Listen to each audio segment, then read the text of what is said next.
चुप करो, इनके अभिमान को दूर करना है। पड़ोस में बैठा लिया, नारद जी आराम से बैठे। अब भगवान ने कहा, कहिए नारद, बहुत दिन बाद आए हो, अभी तक कहाँ रहे?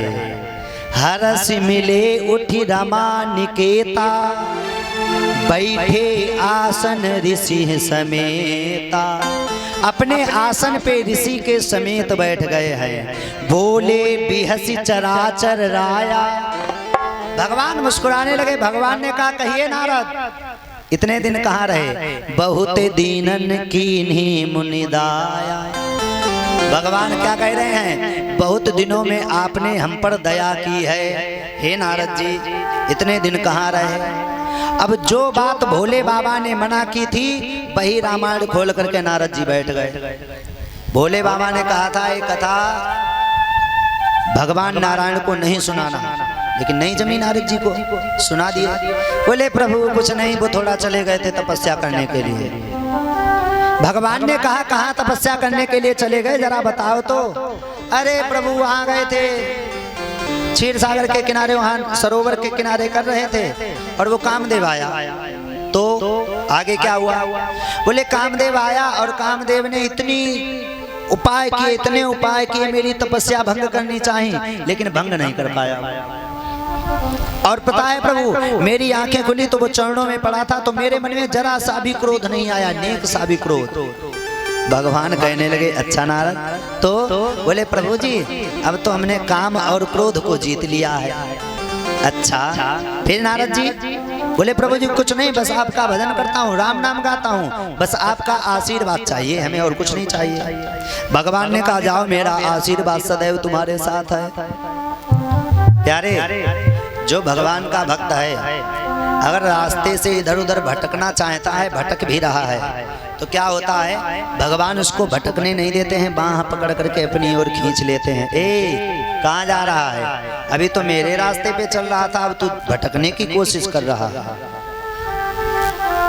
नारद जी भगवान का भजन करते थे, सत्संग करते थे, तो नारद जी ने क्या किया? भटकने की कोशिश की, भगवान ने खींच लिया बाँह पकड़ करके। नारद जी यहाँ से चले तो भगवान ने योग माया को आदेश दिया। योग माया से कहा, जाओ, रास्ते में एक ऐसा नगर बना दो, उसमें एक सुंदर राजा और सुंदर राजकुमारी तुम बन जाना, और अपना विवाह करना तुम। बोले क्यों, ऐसा क्यों करोगे? बोले नारद जी के मन में थोड़ा अभिमान हो गया है, इस अभिमान को दूर करना है। योग माया ने कहा, प्रभु हमें क्यों बंधन में डाल रहे हो? भगवान ने कहा, तुम मेरी माया हो। माया भगवान की ही होती है, और माया ऐसी चीज है कि सारे जग को नचाती है। यह माया सब जगह ही नचावा। जाओ, रास्ते में एक सुंदर सा नगर बना दीजिए, और नारद जी के अभिमान को दूर करना है। अब इधर से योग माया गई, सुंदर सा नगर बनाया है। नगर बना करके वहाँ खुद कन्या बन गई। नगर के राजा कौन है? शील निधि, उनकी सुंदर सी राजकुमारी है। अब नारद जी जा रहे, नारद जी ने देखा कि ये रास्ते में अभी नगर नहीं बना था, इतनी जल्दी नगर कहाँ से बन गया? और नगर कैसा है? दुल्हन की तरह नगर सजा हुआ है। तो नारद जी ने एक भाई को बुलाया, कहा, ए भैया जरा इधर आइयो, ये नगर क्यों बना है, किस लिए बनाया गया? बोले यहाँ शील निधि राजा की एक कन्या है, जिसका नाम है विश्व मोहिनी, उसका स्वयंवर है। बोले नगरी सज किस लिए रही है? दुल्हन की तरह। बोले उसका स्वयंवर है, विवाह होने वाला है, दूर दूर से राजा लोग आ रहे हैं। अब नारद जी मन में सोचने लगे, देखो बाबा बने घूमत मनमा विचार कैसे। बोले काम क्रोध को जीत लिया, धन की कोई कमी नहीं, थोड़ी बहुत भगवान की कृपा से सुंदरता भी है, बस कमी किसकी है? जैसे भगवान के पास लक्ष्मी है, वैसे हमारी भी एक लक्ष्मी आ जाए, लक्ष्मी मिल जाए। कमी किसकी है? दुल्हन की कमी है, दुल्हन आ जाए। विचार मन में आ रहे। नारद जी नगर के पास पहुंचे हैं, और नगर के बाहर जाकर के देखा। बोले अब मैं परमात्मा तो होने वाला ही हूँ, अब जरा देखता हूँ इस नगर में कोई किसी को दिक्कत तो नहीं है। बस ही नगर सुंदर नर नारी,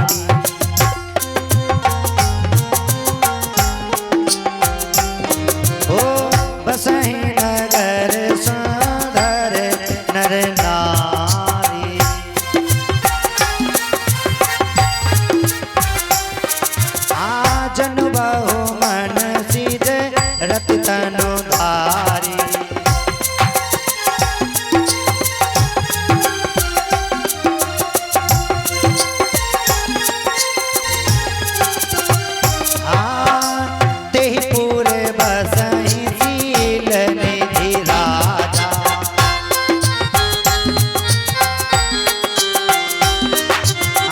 अगणित है गए सीन समाजा।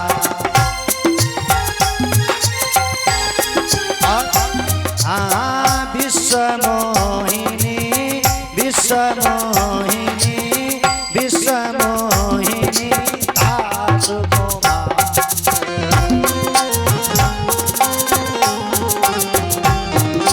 आशी विमोह जी स्वरूप निहारी।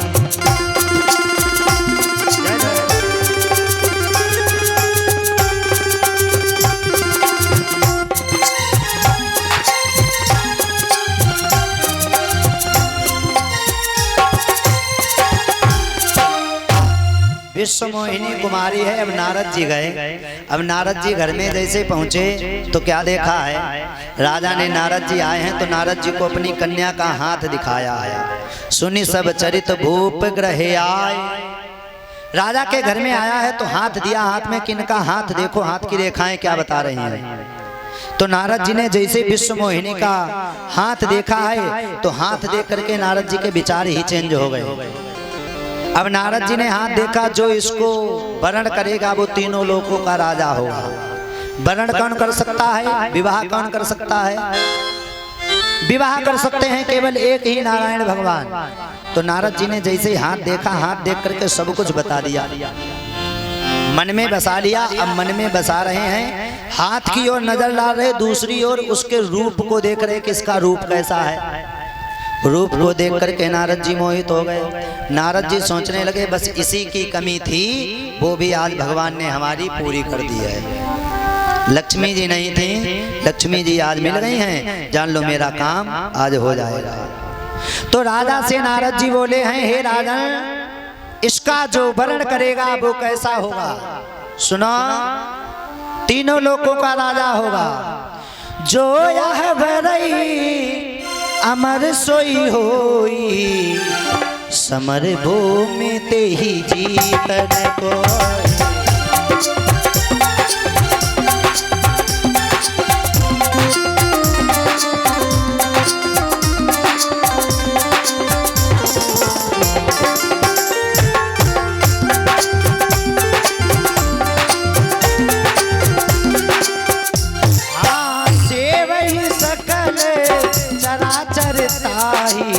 बरहशील निधि कन्या।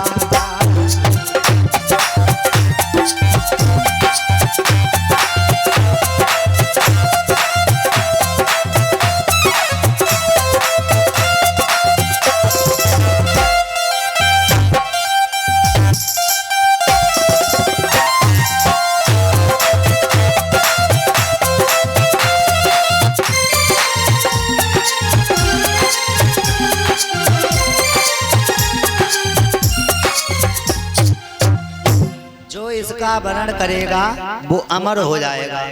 अब नारद जी ने हाथ देखा, हाथ देख करके बड़े प्रसन्न हुए। अब नारद जी सोच रहे हैं कि इसका विवाह मेरे साथ में हो जाएगा। बुढ़ौती विवाह करके सोच रहे, देखो ऐसे कर्दम ऋषि थे। कर्दम ऋषि ने तपस्या की तो कर्दम ऋषि ने एक बार देखा कि दुनिया के लोग शादी कर रहे, विवाह सुंदर बीवी आ जाए, रोटी बनी बनाई मिल रही है, क्यों ना हो हम भी विवाह कर लें। कर्दम ऋषि के मन में विचार आ गया। बड़े बड़े संत जन विचलित हो जाते हैं। जब राम भगवान वनवास में जा रहे थे तो जो पत्थर की नारी अहिल्या रास्ते में पड़ी हुई थी तो राम जी ने अपने चरणों की रज छुलाई उसको, तो उसका उद्धार हुआ था, सुंदर स्त्री बन गई थी। ये बात धीरे धीरे पूरे क्षेत्र में फैल गई, पूरे वन में फैल गई। बोले राम जी वन में आ रहे हैं और पत्थर की नारी को रज चुलाई है, पैर की धूल चुलाई तो वो नारी बन गई। तो संतों ने क्या किया, एक हथौड़ी ली, छेनी ली बढ़िया और पत्थर की आकृति की नारी बना ली। पत्थर की आकृति की नारी बना ली और लिए लिए गोद में घूम रहे हैं वन वन वन में।